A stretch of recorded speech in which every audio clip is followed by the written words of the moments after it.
you've indicated that you're really supporting the teachers in their plight. But are you cognizant of the process that has to be followed to make money available to teachers, that is through Parliament, of course after an application from the Treasury? What do you have to say about that? Okay. Another one? Again, is it possible for you to go on to ask teachers to go on strike, yet there has been no notice served to the TSC? Maybe the third one?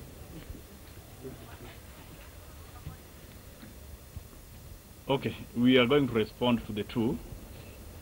My GS will respond to your question, but I want to answer him instantly. You are aware, when NAT called the strike, it was court which made them to stop the strike. And now the same court has ended the case, which means they don't need any other notice to call the strike. The strike will be reinstated automatically. So we don't need any notice about the strike. We are from court back on the streets. That's the answer I wanted to give you. Welcome. Yeah, thank you. You know, when the strikes are suspended, they are also allowed to be resumed or reinstated. And the courts, when they suspend a strike, so that that matter is completely heard and determined by the court, immediately the determination is made, right?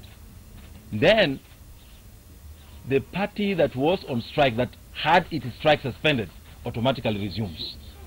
So there's no notice. Don't need any notice. End of ceasefire. Now, to come to your question, my brother from Citizen, we are aware of the process that is supposed to be put in place or followed to be able to get money that the teachers require. But you see, we have not said that we do not want the process. Only what you are saying is that the government knew very well when this matter began in January this year. It knew. That was long before the budgetary estimates were done and completed. Why not, maybe for impunity or politics, they thought they would use the executive order to twist the judiciary and to get the ruling in their favor? No. Therefore, the aspect of now following the process to get the money, that is squarely on the government. Where they're going to get the money from, they knew these things were coming. All was written on the wall. What were they doing? And remember, it's not that the teachers began this problem this year. This is a problem that has been there. The governments that have come and gone have always known that teachers are demanding a salary increase. They have sat on the laurels and waited for the matter to be this gagna.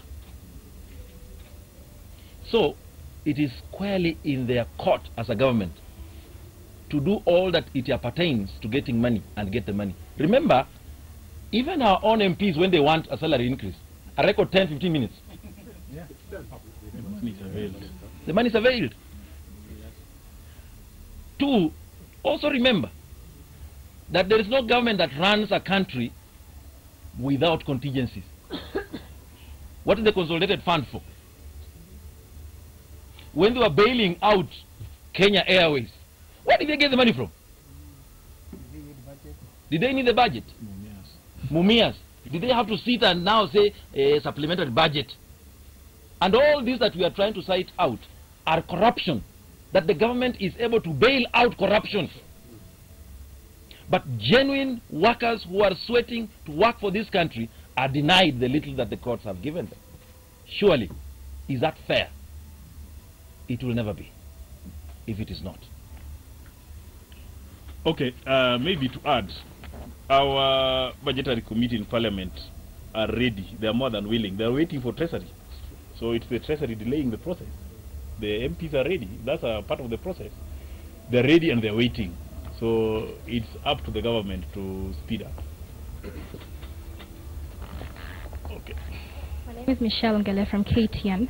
Now, Cabinet Secretary for Education, Joseph Kaimenyi, this morning spoke at a Nairobi hotel urging parents to take their children back to school. But he also said that teachers who did not report to school would face the wrath of the employer. So don't you think that this strike will put on the line jobs of members of these unions? On the same, I'm Maxwell from MediaMax. The Cabinet Secretary has called for the unions to own more talks with the TSC instead of calling for strikes. What do you have to say about that?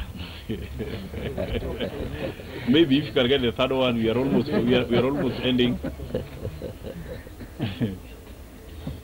Okay, but yes. Okay. Thank you very much.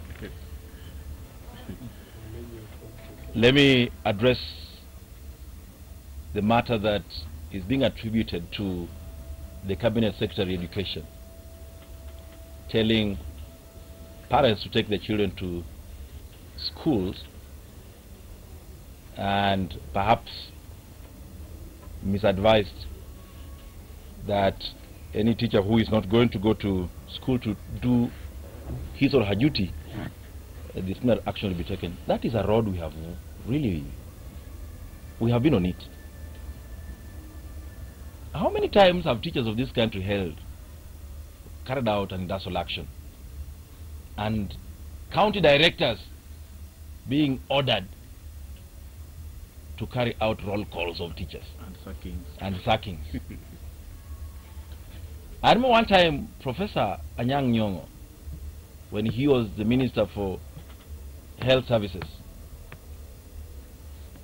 he purported to sack medics, nurses who are on strike, and he even went ahead to advertise for those vacant positions that had been left.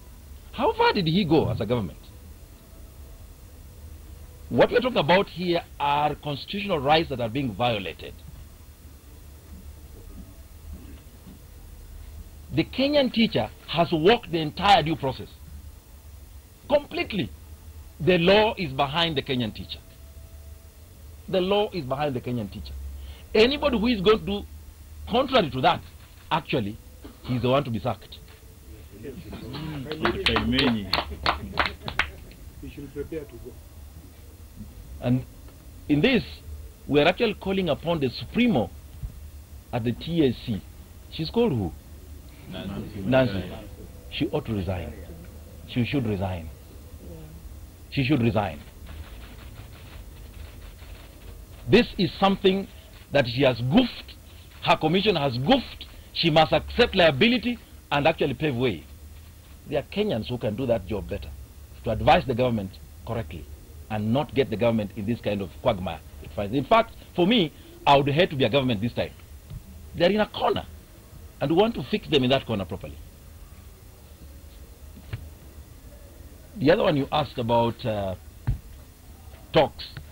There's nothing to be talked about here. Talks, time for talks,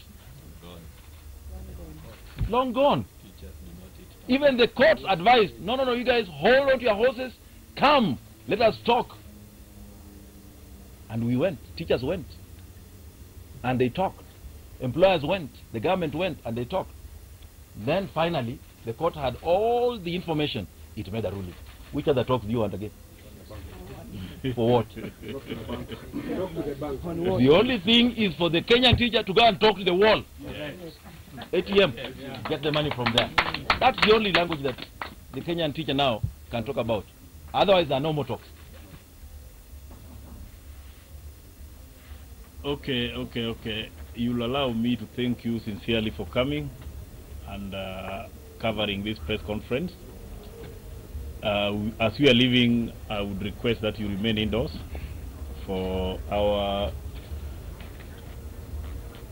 Executive officer. Executive officer. He'll give you some way forward. Thank you very much for coming. Thank you again. And the copies are here.